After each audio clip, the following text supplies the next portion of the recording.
হবে মা। আমি রাজ্যে রাজকর দিচ্ছি না, তাই তো আমার জীবনের উপরে প্রহার চালাচ্ছে, চালিয়ে কি করে ভাবলি? আমি মুক্তি একবার বলেছি আমি সত্যবাদী, আমি মুক্তি একবার বলেছি আমি হিন্দু রাজা হয়ে মুসলমান বাদশাকে আমি কর দেবো না, তাই তো আমি কাজ কর দেবো না।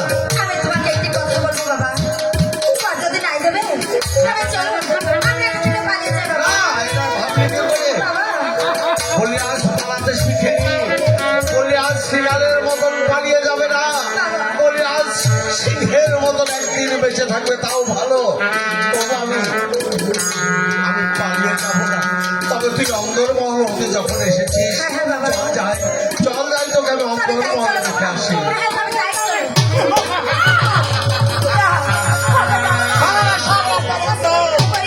আমার বাবাকে আপনি ক্ষমা করে যাবেন না। আমার আপনার ঘর যেতে দে।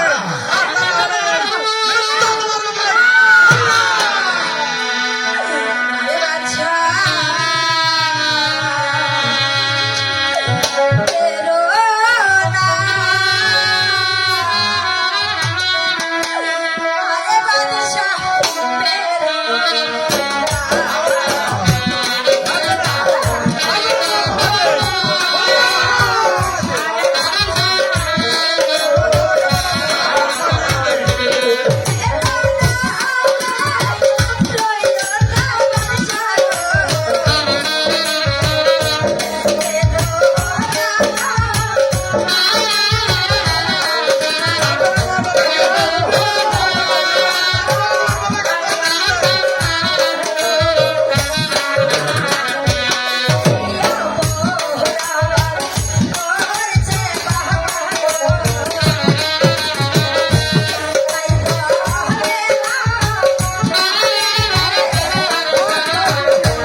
ক্ষমা করে দিতে পারি, আরে। কিন্তু একটা শর্ত। একটা শর্ত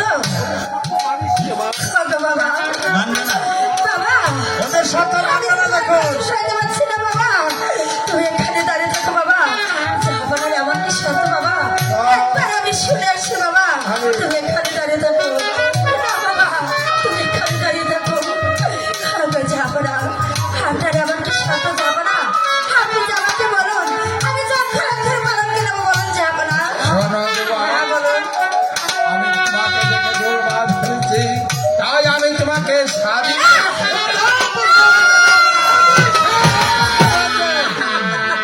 আর আমি থাকলে দুজনে চাপকে চাপকে তুলে নেবে। শোনার আগে কেন আমাকে মৃত্যু দিলে না? এখন আমি কি করবো? বাবা, বাবা, আমি এখন কেমন করে ওদের হাত থেকে তোমাকে আমি বাঁচাবো বাবা? আমি এখন কি করবো বাবা? যাবো না আমি বুঝতে পারছি শুধু আপনারা খেলবে না আপনি আমার আদেশ করুন আমি ওদের দুই বাপ বেটিকে একসাথে পরীক্ষায় করুন।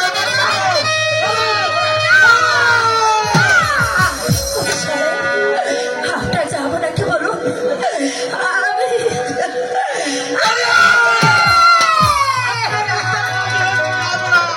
আপনার প্রস্তাবে রাজি হয়েছে আরে খোদা, আমি আর কি করলাম? শোনো নবু সাহেব, বাবা আমি যা করেছি বাবা আমি যে তোমার মঙ্গলের জন্য করেছি আমাকে তুমি ক্ষমা করে দিও বাবা আমি কি করলাম?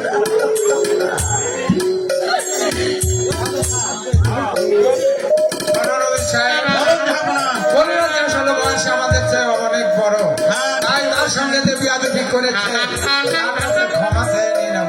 বেশ মনিরার সাথে আমাদের বয়স অনেক বড় তাই আজ চাকরির খাতিরে আমি যা করেছি তারপরে সে আজ এই তামলখানায় এসে সে হয়েছে আমাদের নতুন আত্মীয় দাওয়াই মশাই আসুন দাওয়াই মশাই আপনি আমাকে নিজ গুণে ক্ষমা করে দিবেন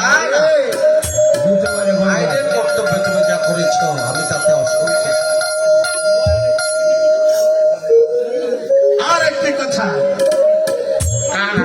জামাত বাদশাহ যখন আপনাকে এই রাজ্য নিষ্কার করেছিল আর তারপর আমি আর কি রাজ্য নিষ্কার করব কিন্তু সেই তো আপনাকে মনোরোধ করিয়েছিল আমি জানতাম আপনি সেই আকবর বাদশাহ যখন এই জাভেদ বাদশাহ যখন নদীর ছিলেন তখন সে আপনাকে আদর করে এই রাজ্যটাকে আপনার হাতে তুলে দিয়েছিল আর বলেছিল মনিরাজ এই রাজ্যের প্রজাদেরকে তুমি দেখে রেখো আর সুখে থাকো শান্তিতে থাকো চাহবো না এবার আপনি আসুন আমরা দেশে ফেরার ব্যবস্থা করছি হ্যাঁ এসো বাপ আমার মান সম্মান ইজ্জত আমি এতদিন দেখে শুনে রেখেছি আজ বলে তোমার হাতে আমি ওকে তুলে দিলাম তোমরা দুজন সুখে থেকো শান্তিতে থেকো এই আশীর্বাদ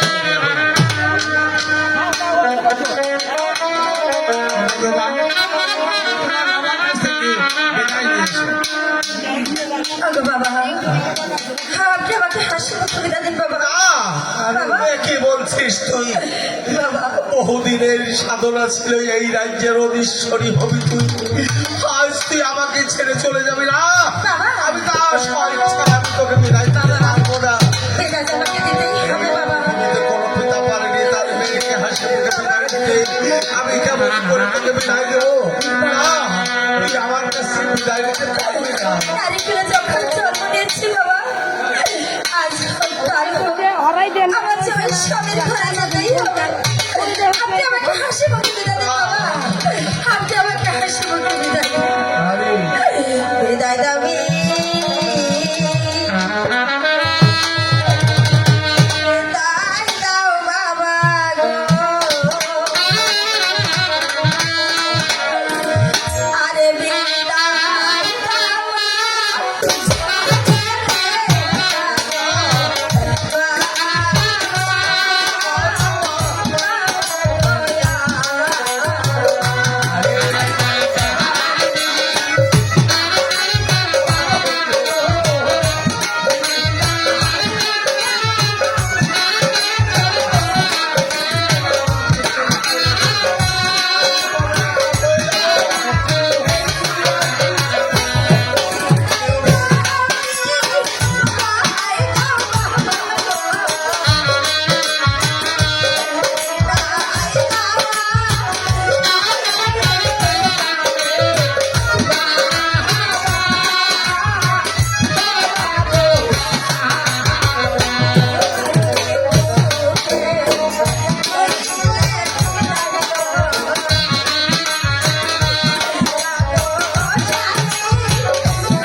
তোমাকে কি দিয়ে সান্ত্বনা দেবো? বাবা আমি যে তোমাকে ছেড়ে চরমের মতো চলে যাচ্ছি